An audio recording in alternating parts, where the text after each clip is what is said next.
Yeah, g'day. My name's Chaddo. I'm going to show you today a knot I use to connect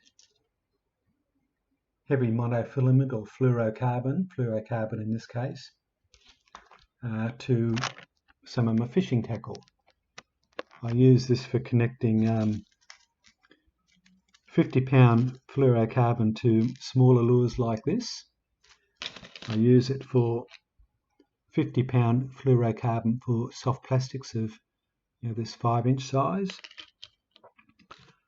I use it on 100-pound monofilament that I use when I'm bottom bashing, or on 100-pound fluorocarbon when I'm in front of putting a stinger in front of a soft plastic. And I use it on 100-pound fluorocarbon when I'm setting up these large 7-inch soft plastics with it. So this one's got a size 12 mustard big game jig in front of it. And that's what I'm going to use today. So I'm just going to put the other bits and pieces aside. So there's plenty of room. I carry in the boat a pair of vice grips, and I'm going to use those today.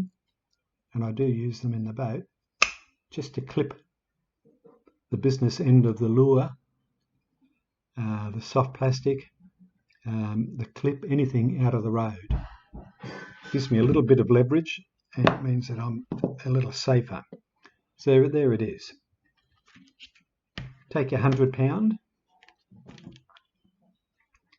tag in through the eye of the hook,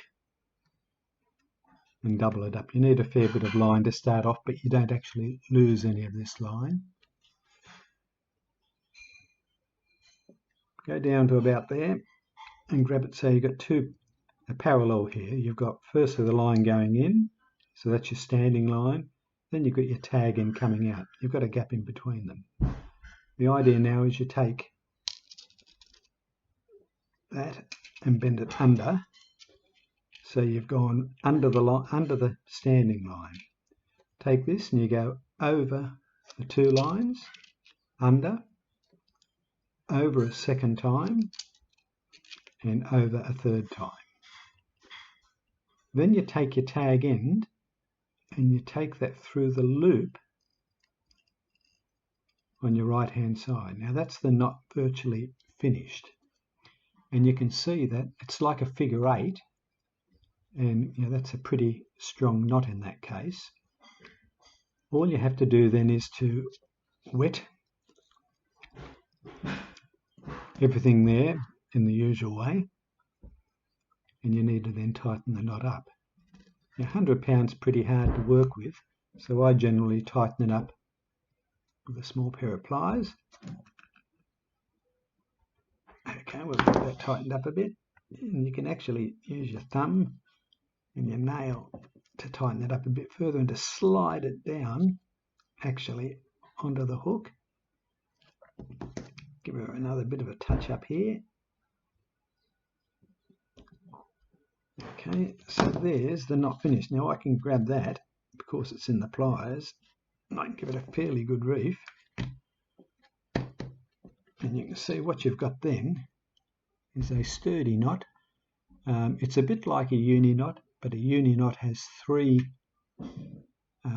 vertical layers of line, whereas this only has 2 vertical layers of line, making the thickness of the knot here not as much as it would otherwise be. So that's the knot finished. You can cut it off fairly close because it's not going to come undone, and I find that's a pretty good knot for soft plastics or lures or bottom bashing or tying clips on when you're going to fish for big fish. Now the reason you need 100 pound for barramundi is not because they're going to break it outright, but barramundi have a habit of dragging the fight through timber and things like that, and they've got very abrasive teeth themselves, so they'll abrase your line if they're hooked up to this sort of distance, or as they drag it around timber, they can abrase the line as well, and you'll certainly come unstuck from the fish. I'll leave it with you.